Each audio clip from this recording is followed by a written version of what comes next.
माजन भरिसां ख़ौफ़नाक रोड हादसे में फ़ौत थियल 6 पौरतनि जा लाश कंडियारे भरिसां ॻोठ पहुचाइण ते रोज़ ॻाढ़ो मची वियो।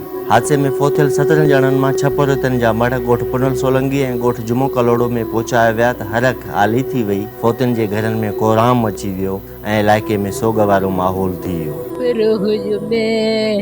ओ मुझो मारई वैना कमाई तो ओ मजा करे पुटा ओ मजा आशिक पुटा अरे मुझा तड़पे तड़पे मरे यो असा गरीब वाटला जी माली वठी ताते हाथ में ने जो सारो यो सके सारो कोने को चार ये मिट्रन पाचार बैठान अबा मंजद खबर बुध में अरे वाट कान पैल बेने असा जाई हुंदा ओ जके कमाईंदा एकड़े घर जा।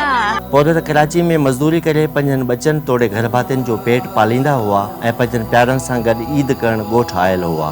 घर भातियुनि सां ईद जूं ख़ुशियूं मल्हाइण खां पोइ वापसि पोरे सांगे कराची वञी रहिया हुआ त रस्ते ते हादसे जो शिकार थी विया।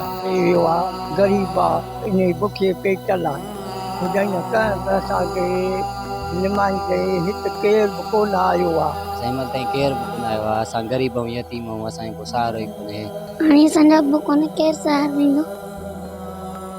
ॾाढा बीमार पाले ऐं कमाइण पियो वञे कराची ईअं फ़ौत थी वियो ऐं असांजी मदद कयो 2 न्याणियूं आहिनि ऐं मां हुनजी घरवारी आहियां। कराची वञी लूण ते कमाइण असांजे कमार केर बि कोन्हे असांजी मदद कयो। उन लाइ वियो चई त मां कमाए था 2 महीना नंढड़ो छोकिरो अञा हाणे जाओ आहे ऑपरेशन ते इन केर ई कोन सालनि खां पोइ सिकायल गरीब मुंहिंजो भाउ वियो मज़दूरी जे ख़्याल सां उते एक्सीडेंट थी विया फ़ौत थी विया असांजी मदद करण केरु आयो ई कोन।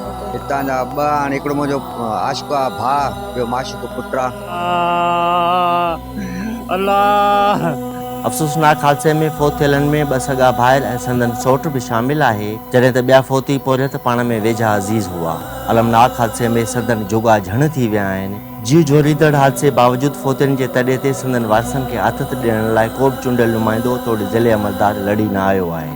ज़िंदगीअ जो को मुतबादिल मुल्क त नाहे पर सिंध सरकार खे घुर्जे त रोड हादसनि में फ़ौत थियल पौरतनि जे वारसनि जी सहायता करे त जीअं मुतासिर कुटुंबनि जो गुज़र सफ़र थी सघे।